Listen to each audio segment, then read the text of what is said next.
आप इतनी दूर दूर से यहाँ पे आके बैठे हुए हैं, कोई यूपी, बिहार, हरियाणा, पंजाब, हिमाचल, दिल्ली, उत्तराखंड, कहाँ से, राजस्थान, महाराष्ट्र, साउथ, यूपी, वेस्ट बंगाल,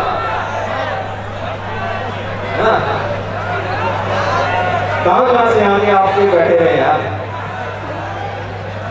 तो एक विश्वास के साथ आप यहाँ बैठे हैं, तो साथ दोगे? दोगे? पक्का? आपको यूनिफॉर्म आपके शरीर पे पहनना है, उसी के लिए आप आए हैं, है कि नहीं है? ये बात फैक्ट है ना। जिस तरह से भी आपके टेस्ट चल रहे हैं, ऑनलाइन ऑफलाइन टेस्ट चल रहे हैं, अभी आपके जैसे आज जीए और इंग्लिश का हुआ, अभी मैथ और फिजिक्स के भी कंटिन्यू फुल मॉक टेस्ट भी होंगे फुल लेंथ के, सो दैट आपके जो एयरफोर्स ग्रुप एक्स और ग्रुप वाई के एग्जाम जब आप देने जाए तो उससे पहले एटलीस्ट 10 सेट 10 सेट आपके ऑनलाइन हम आपको एग्जाम से पहले करा दें, सो दैट आपको एक कॉन्फिडेंस आ जाए कंप्यूटर पर बैठ के टेस्ट देने का, टाइम मैनेजमेंट अच्छे से हो जाए। सभी बच्चों को जो एयरफोर्स के एग्जाम देने जाएंगे, हम उनको एग्जाम से पहले कंप्यूटर लैब में बैठ के कराएंगे। Is that clear? और उसमें सबसे इंपॉर्टेंट चीज ये रहेगी कि जितने भी क्वेश्चंस आपको उसमें मिलेंगे,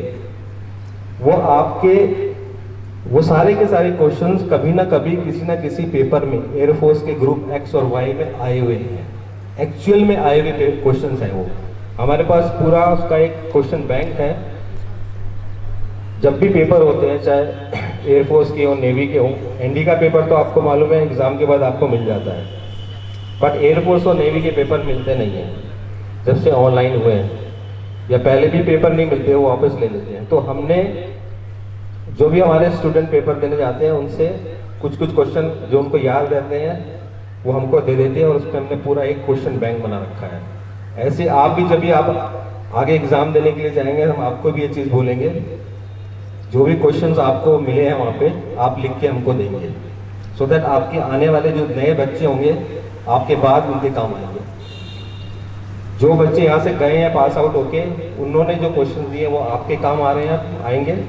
जब आप जाएंगे आप भी हमको क्वेश्चन प्रोवाइड करना, वो आने वाले बच्चों के काम आएंगे। तो वो सारे के सारे क्वेश्चंस इंपॉर्टेंट होंगे, एक्चुअल में आए हुए हैं। और क्योंकि मैं खुद इंडियन नेवी से रिटायर्ड हूँ, मैं रिक्रूटमेंट सेल में भी रहा हूँ, मुझे पता है किस तरह से क्वेश्चंस बनते हैं। जनरली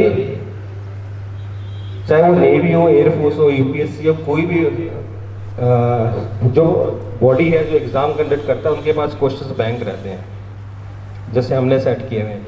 वो रिपीट होके हर साल जब भी क्वेश्चन पेपर होता है, हर 6 महीने में जब भी क्वेश्चन पेपर होता है, वो रिपीट होके उसी से वो लेते रहते हैं। कुछ क्वेश्चन करंट अफेयर वगैरह के नए डालते हैं वो, बाकी साइंस मैथ्स वगैरह के इंग्लिश के क्वेश्चंस वो रिपीट होके घूमते रहते हैं। तो इसका मेरा कहने का मतलब ये कि काफ़ी सारे क्वेश्चंस आपको उनमें से वो मिल जाएंगे जो आपके पास ऑलरेडी होंगे, जो आपके एक्चुअल एग्जाम में आएंगे वो आपने ऑलरेडी पढ़े हुए होंगे। तो 45% 50% क्वेश्चन आपको ऑलमोस्ट सेम मिल जाएंगे, ये मेरी गारंटी है। इसमें आपको एक चीज़ का ध्यान रखना है, आपको सभी सेक्शन में इक्वल मार्क्स लेके आने हैं पास करने के लिए। आपको किसी एक पर्टिकुलर सब्जेक्ट का मास्टर नहीं बनना है। क्लियर? अगर आप सोचो किसी एक ही सब्जेक्ट पे ध्यान दे, चाहे वो इंग्लिश हो, मैथ हो, फिजिक्स हो, जीएस हो, बाकी आप नेगलेक्ट करने लगेंगे तो फिर एग्जाम में दिक्कत आ जाएगी। आपको सभी सब्जेक्ट बराबर लेके चलने हैं। अगर आपने 25 अटेम्प्ट किए, आपने 10 गलत कर दिए, 15 आपके सही हैं, लेकिन वो जो 10 गलत किए आपने, उसकी नेगेटिव मार्किंग का इफेक्ट ये होगा कि आप क्वालिफाई नहीं करेंगे। लेकिन अगर आपने 25 में से 18 भी सही अटेम्प्ट किए, सही किए, बाकी आपने छोड़ भी दिए, तो आप एग्जाम क्वालिफाई कर रहे हैं मेरिट तक जाने में। अगर आपके रिटन टेस्ट में 900 में से अगर 500 मार्क्स भी आ रहे हैं, 500 भी मैं ज़्यादा बोल रहा हूँ फिर भी, लेकिन अगर 500 मार्क्स भी आप लेके आ रहे हैं, बाकी 400 आप छोड़ भी रहे हैं, तो आप ना सिर्फ पास होगे बल्कि टॉप में आओगे। तो ये बहुत ही इंपॉर्टेंट चीज़ है जो कईयों को पता नहीं होती। ज़्यादा से ज़्यादा मार्क्स लाने के चक्कर में, अब जैसे मैं देख रहा हूँ कि आप लोग वीकली टेस्ट अटेंड करते हैं, यूनिट टेस्ट अटेंड करते हैं, लेकिन नेगेटिव मार्किंग के चक्कर में आप लोगों की मार्किंग नीचे चली जाती है। उतना ही अगर आप स्मार्टली करो, उतना ही करो जितना आपको मालूम है, तो वो नेगेटिव मार्किंग ना होने से आप पास होने शुरू हो जाओगे। 1 मार्च से हम फिजिकल ट्रेनिंग भी आपकी स्टार्ट कर रहे हैं, मैंने इसका नोटिस भी डाल दिया था।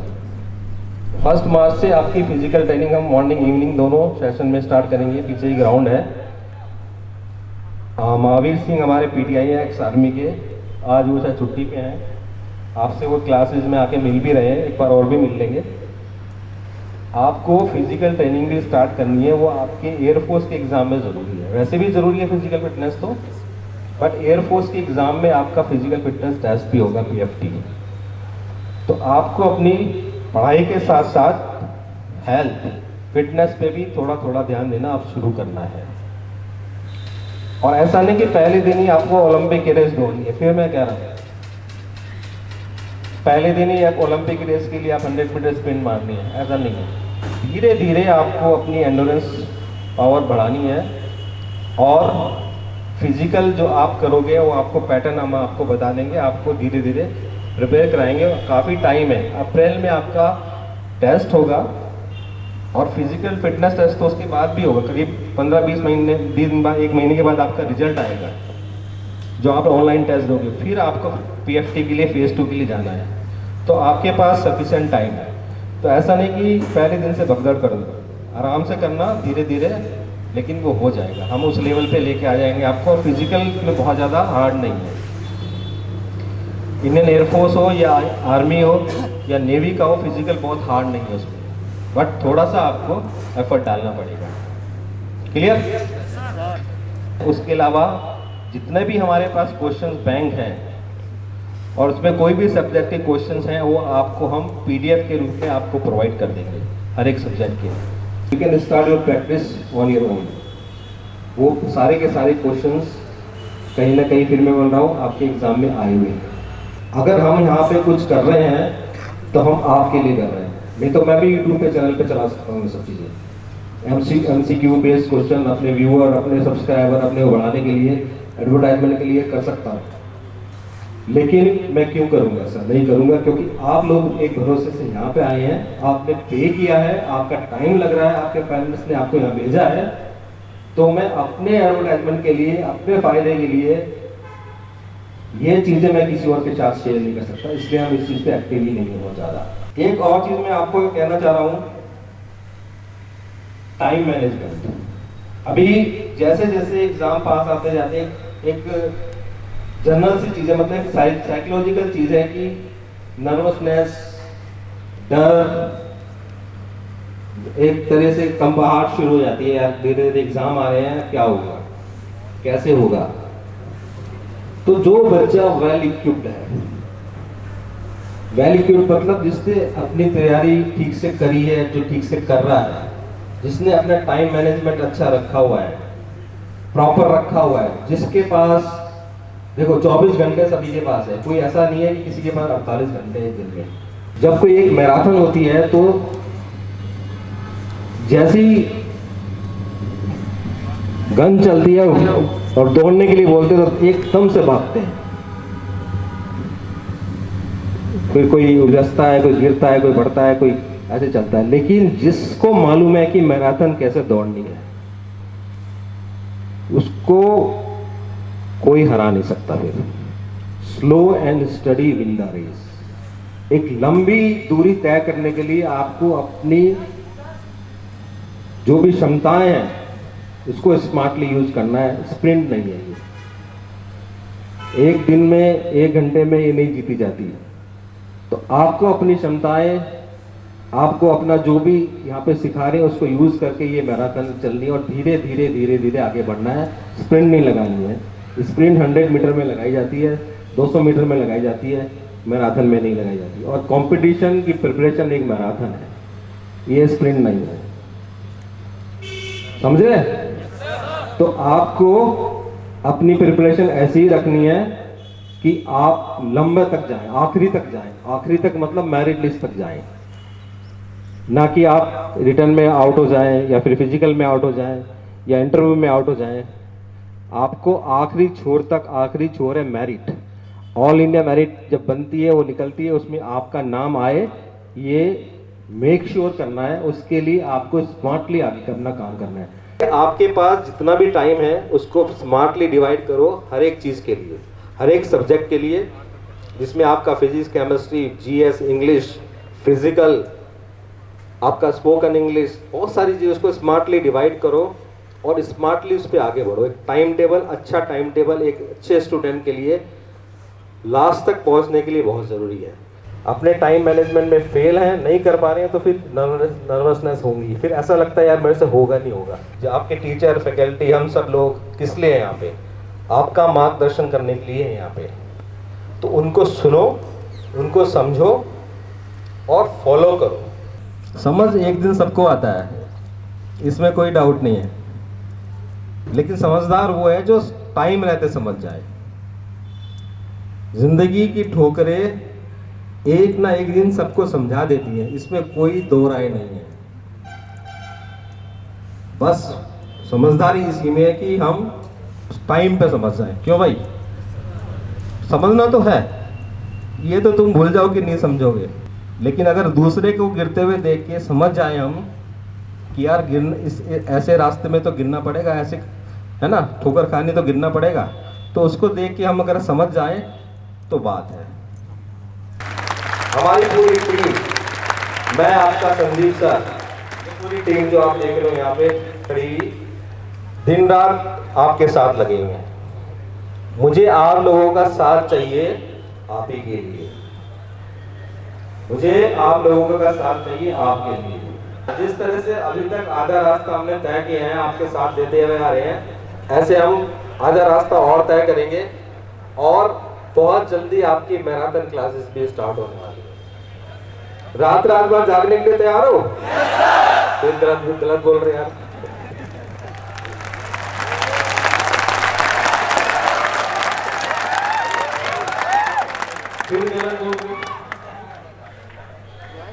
जो काम हम दिन में ही कर लेंगे, रात को क्यों जागना यार?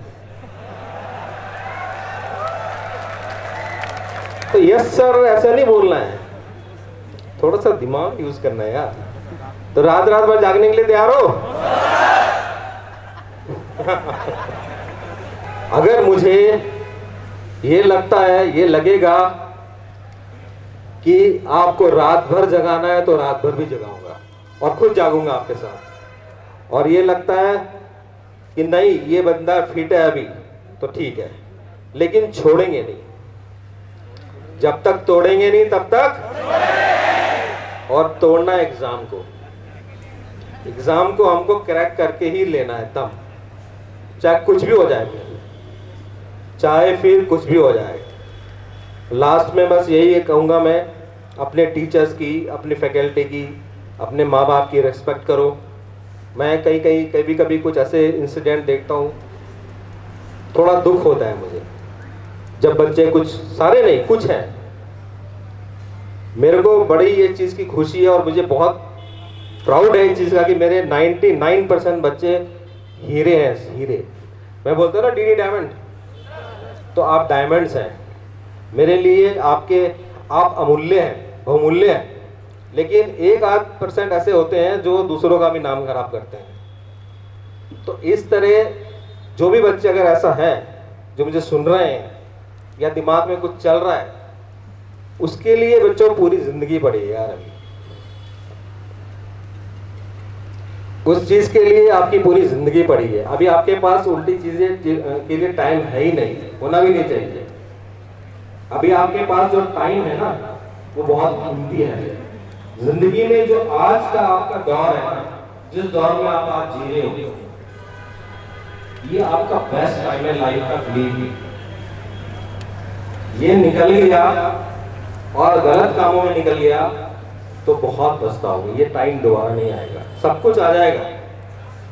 ये यूथ का जो टाइम होता है ना, स्पेशली 17, 18, 19 साल की जो ये एज है, ये वापस दोबारा नहीं आएगी। तो इसको सही टाइम, आपकी एनर्जी सही जगह लगानी है, आपको अपनी एनर्जी सही जगह लगानी है। और जो माँ बाप जो आपके घरों में बैठे हैं और एक आशा भरी नजरों से आपको देख रहे हैं, उम्मीदों से देख रहे हैं कि मेरा बच्चा पढ़ने गया हुआ है, मेहनत कर रहा है और एक दिन सेलेक्ट होकर वापस घर आएगा यूनिफॉर्म में। उस दिन का आप सोचो, अपने माँ बाप की उन सपनों का सोचो जो वो आप देख रहे हैं, आपको अपने मद्देनजर रखते हुए, आपको अपने ख्यालों में रखते हुए वो देख रहे हो, और इसके लिए ये सब लोग आपके साथ लगे हुए हैं। और अगर आप इनकी रिस्पेक्ट नहीं कर रहे हो या कुछ ऐसी हरकतें कर रहे हो जिससे आपके माँ बाप भी बदनाम हो रहे हैं, आसपास कुछ ऐसा इंसिडेंट कर रहे हो, तो बहुत गलत कर रहे हो यार।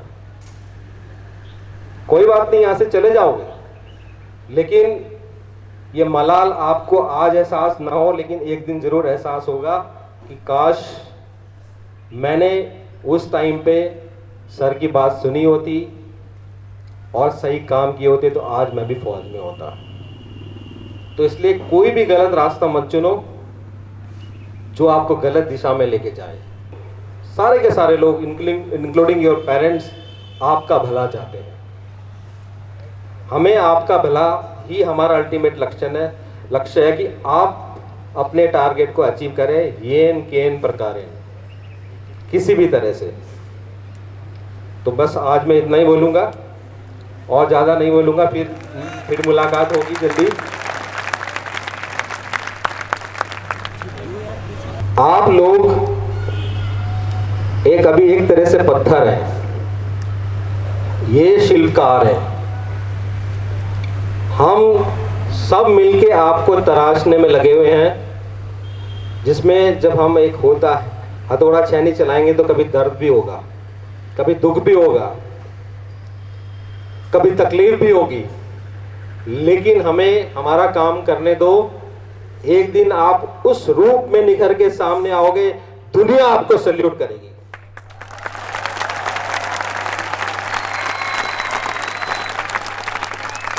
दुनिया आपको सलाम करेगी।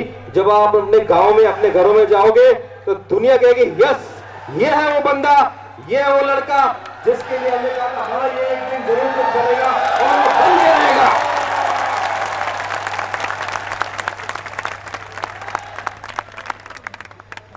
याद रखना, लक्ष्य को